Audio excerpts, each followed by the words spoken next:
This is an episode that I hadn't planned on doing for a while. Because this is an episode about Scientology. And after having discussed the situation with my parents during dinner the other night, both my parents had said that I can't believe everything that I read on the internet.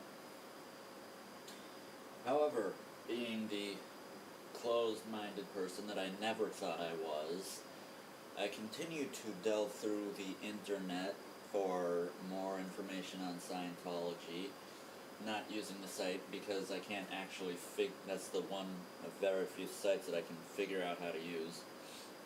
And I continue to delve through the internet for information on Scientology, and I found 2 articles on the internet, and they weren't made by Xeno TV, they weren't made by Mark Bunker, Tori Magoo, or Anonymous.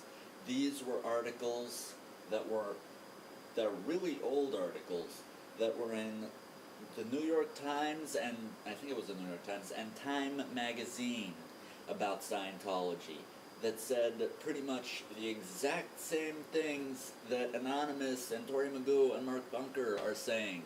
So you know what, I'm not going to wait until I interview some random Scientologist to put this episode out. I'm going to do it now.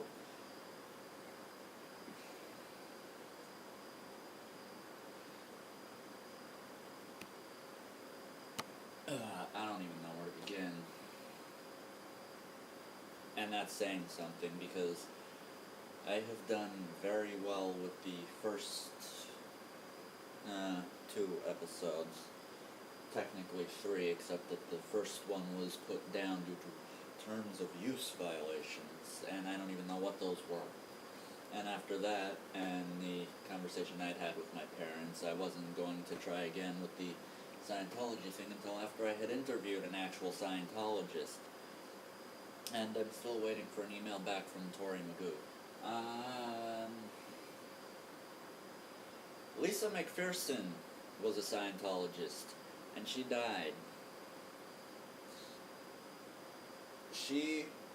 And this was reported in the Time magazine from I don't know how long ago. She was killed by Scientology. Wait. Yeah, it was Lisa McPherson. I had a temporary memory lapse there. She was in a car accident, a minor car accident. She wasn't hurt in any way that anything has said. But she got out of her car and took off her clothes in the middle of the street and was brought to a hospital or a psychiatric thing, psychology place, and was picked up by some Scientologists who said that she didn't believe in psychiatry. And they brought her to some place, I forget what it's called, and they locked her in a room they locked her in a room, they didn't feed her, they didn't give her water. When she was autopsied or coronated or whatever the hell it's called, it showed that she had cockroach feeding sites all over her body, or mouse feeding, like animals were eating at her. She was severely dehydrated. I think she was underweight.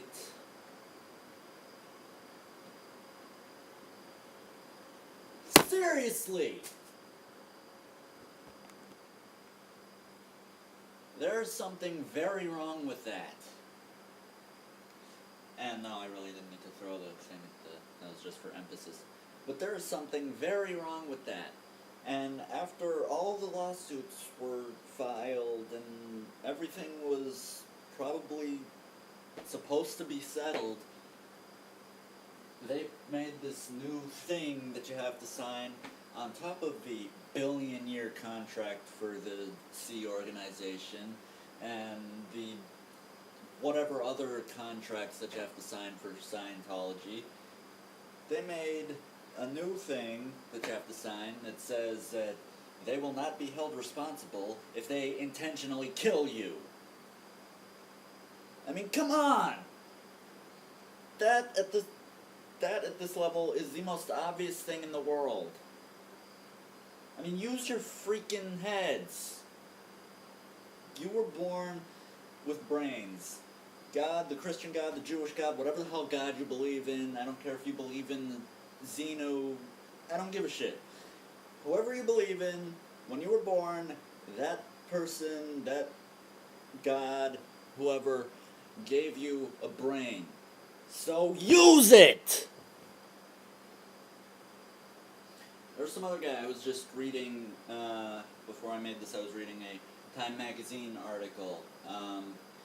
Because I have name problems, I don't remember his name, and I'm not going to right this second take the time out to look for it again.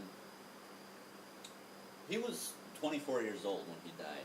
He jumped out of the window of a 10th story building, holding his very last amount of money in his hand, $171. That's all he had. And oh, sure, that might be a lot of money to some people, but if you start out with a lot of money and you have enough money to get through at least half of the Scientology courses out there, and then you jump out a 10-story window with $171 left to your name, that's bad. I mean, that's beyond bad. That's horrible. So you know what?